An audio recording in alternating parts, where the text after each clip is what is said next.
Hello, this is a presentation from your CMU Student Organization Specialist.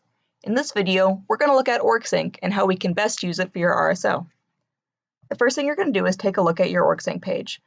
Understand that OrgSync serves various uses, including organizing your RSO's files and forms and attracting potential new members. The way to attract potential new members is to look at your RSO page. Do you have an effective cover photo? Is your profile picture a picture of your RSO's logo or a picture that represents your RSO? And do you have your full RSO name listed here? These are important cosmetic things to think about when developing your OrgSync page. Another important thing to consider is the message that your profile is sending. It's important to have a welcoming message, a description of what your RSO does or is looking to do, maybe some things your RSO has done in the past. And my best tip for you is to include the date, time, and location of your next meeting. This way, if I'm a potential new member and I'm curious about joining your RSO, I know where to go to learn more information. It's also important that if you have a Facebook page or another website, you list that on your OrgSync page, especially if you're more active on those sites than you are on OrgSync.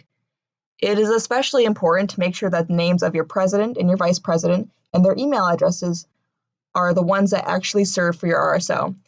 You don't want potential new members to be emailing people who may have graduated from your organization or may not be involved anymore. You want them emailing you if they want more information. So OrgSync can help you manage all the people in your organization. If you click on the People tab, you can search for any members. So let's search for me. When you pull up a member, you can change their title using the little button here. So for example, if they're on a committee, if they're the president, or if they serve another functional role in your RSO, you can list that here. This is important because if I'm looking to collaborate with your RSO, and maybe I want to do a fundraiser with you, I want to see who your fundraising chair is. This is a good way to label those members. You can also see email addresses, you can see when they've last logged on, and you can also see what groups your RSO members belong to. You can also create groups for your RSOs to, sort your people. You can create different committees, you can create different executive board positions. It's really up to you. Also, from OrgSync, you can directly send a message to the people in your RSO. This is important if you have a large RSO and maybe can't afford to take time collecting all the email addresses. You can just send them a message via OrgSync. On this page, you can also allot certain permissions for people. For example, if you want to delegate more tasks, maybe having people book space on campus in your RSO, you can give them the permissions to do so here by making them an admin status member. You can access and revoke different forms and different permissions that your people may have. For example, if I want Caroline here to be able to access photos and videos, I can give her the permission there. But if that's not really her job, I don't want her to access that, I can remove that permission right there.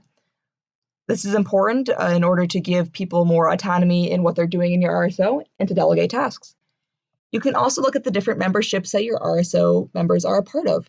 You might be wondering why this is important. Number one, if you find that your members are burnt out, you can see if they're involved in multiple organizations, and that might give you a sense of why they're burnt out.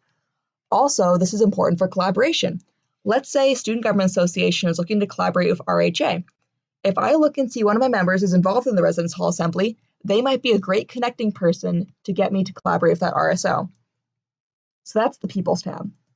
The Events tab is where any events your RSO may be putting on will show up. You can look at upcoming and past events. You can see them in a calendar or in a list form. It's important to book space to be able to use the Events tab appropriately. A great thing about the Events tab is you can click on any event, and you can have people RSVP. There's also a lot of cool features. For example, if you want certain people to be able to come to the event, you can invite them with the invite button. You can also add event details. You can add participation. So if you want to see who all attended that meeting, you can have that as well. You can message anybody who may have attended this meeting. You can message people who have attended. Or for example, if this is a general board meeting and you notice that some people did not show up, you can send a message to everyone absent from the meeting and send them the meeting minutes that they may have missed. For example, also, if you may have shown a PowerPoint or done some forms in the meeting, and you know that other people may want to take those home, you can email everyone who's attended the meeting right there without having to worry about typing in specific email addresses. You can also select specific members, you can add subject. It's basically like sending an email. Something great you can do too is you can also export RSVPs. For example, if you're doing tabling and you make that an event on OrgSync, you can merely use a card swiper. You can have people log in with OrgSync if they're searching for the table. And then instead of having a on-paper email list, you can actually just export your RSVPs. It'll come out in a spreadsheet format, and you can just copy and paste those email addresses into your browser. Saves you a lot of time. You can also track attendance. You can export the RSVPs, like I said earlier, and you can always create more events as well. So treat files as you would Google Docs. Basically, it's kind of like your desktop of your computer. You can upload different files here. It's really important that you have a file for your legacy notes or any other transition materials. That way you don't have to worry about lost passwords, getting deleted files. If it's all on OrgSync, it's all protected by OrgSync, meaning that if you leave your legacy notes there, they can easily be accessed by whoever is elected into a new position. You can also upload old meeting minutes here. You can upload different flyers you use. It's a really great tool to use and basically treat it like you would a Google Docs or Google Drive. You can upload different kinds of spreadsheets, docs, PowerPoints, even PDFs, anything you could think of, you can upload onto your drives. It's important too that you have things separated in files and appropriately named. Treat everything on OrgSync as if it is a transition material, meaning that someone should be able to come onto this and understand where things are without having that prior knowledge.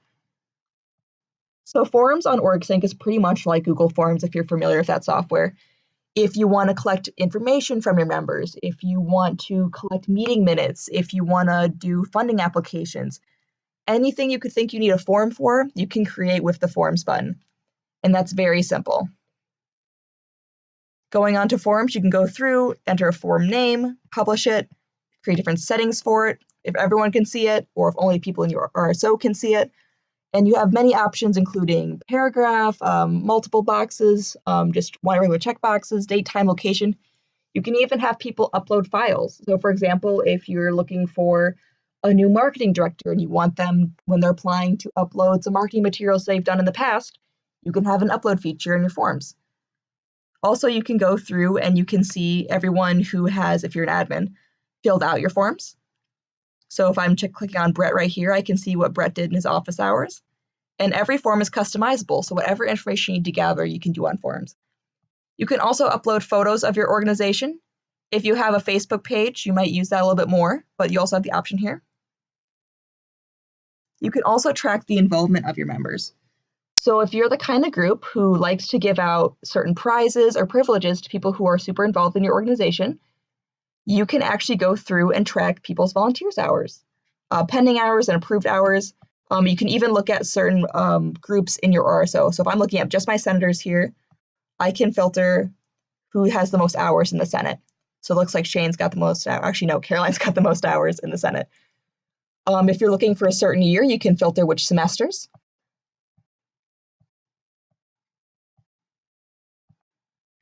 You can also sort by approved hours most if you want to see which members may have a lot of hours may have little hours. I know some RSOs require you to attend a certain amount of programs in order to be on the e-board. This is a great way to do that without a lot of math. You can also track treasury. You can upload videos up here on OrgSync as well. OrgSync is really what you make of it. You could have discussion board if you would like to. There's so much you can do on OrgSync. A lot of people are intimidated by it, but really, if you just play around with it and explore it, you can really make the most of it and be in a really effective organization. So a few things you need to take away from this video. Number one, make sure your homepage is effective for attracting new members. That means you have a cover photo, your full org name, a logo or a picture that represents your RSO, an attractive profile, and updated email information.